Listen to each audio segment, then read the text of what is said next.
Ada few yang tanya kita macam mana dapat work from home ni. Okay, situasi kita beza tau. Macam kita sebelum dapat work from home ni, kita banyak join macam-macam kelas.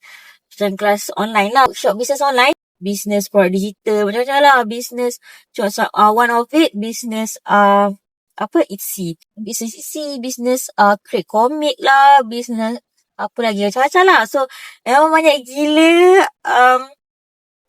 kalau kat Telegram tu banyak gila group channel yang ni tau. So kita banyak join kelas-kelas macam tu. So bila join kelas macam tu, dia kan ada kat Telegram kan akan ada group support semua tu kan. So it's not free lah. I mean all these classes workshop is not free.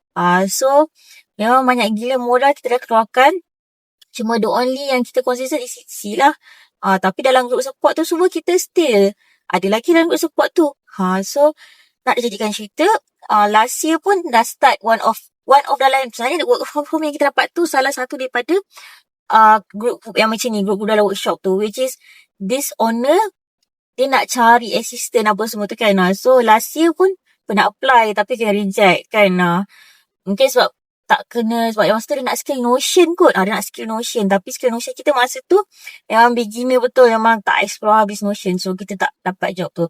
So this year dia buka lagi job untuk, of course diorang prefer buka pada student yang ada dalam workshop tu. Sebab student dah tahu apa yang owner ni punya kelas macam mana, owner ni punya produk apa kan. Sebab tu biasanya diorang akan prefer untuk buka job-job tu dekat student dia dulu. So kat situlah macam mana kita dapat job tu, which is owner ni, which is mentor dalam tu kan, ada buka job virtual assistant nama dia. Okay, itulah cara macam kita dapat. Okay, so cut it short, korang boleh buat macam tu. Sebab tu lah dia bermula daripada korang punya search ni. Kalau korang sekarang ni, macam dulu susah nak dapat, macam kita limit tak tahu nak cari dekat mana apa semua kan. Sekarang ni kan, even job bukan job street job street tu masa zaman kita, zaman dah lama gila kan. Sekarang tak pakai job street, LinkedIn. And work from home sekarang ni tak limit dalam Malaysia.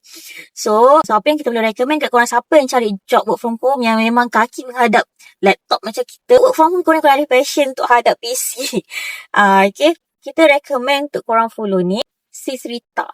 Sis Rita ni dia fokus virtual assistant punya job dalam Malaysia. So siapa yang ada skill assistant, dia akan ajar lah. Dia ada workshop, which is kita pun join. Lagi satu bestnya Sis Rita pun macam tu juga. Dia kalau ada job kan, sebab dia sendiri pun VA, so virtual assistant. So kadang ada job yang dia tak sempat nak ambil, dia akan bagi student dia tau. Of course dia tak open kat luar, sebab bila student dia, at least dia dah tahu. Student dia dah tahu VA ni macam ni. Sebab tu diorang ni suka prefer kat job-job tu dekat student itself. So korang kena rajin-rajin lah join je workshop ni kan. Okay. Dan lagi satu kita suka follow ni, Sis Min ni. Sis Min ni dia work from home company international, which is AI expertise punya line. Dia ajar start daripada LinkedIn je. Dia sendiri pun start daripada LinkedIn. So korang boleh follow dua ni, Sis Rita dengan Sis Min ni, cari account dia dekat Threads. Okay, boleh follow semua tips-tips dia semua tu. Macam Sis Min ni tak ada buat kelas, tapi dia share. Korang kena rajin scroll macam YouTube, cari all the tips apa semua tu. Okay, alright, tu je.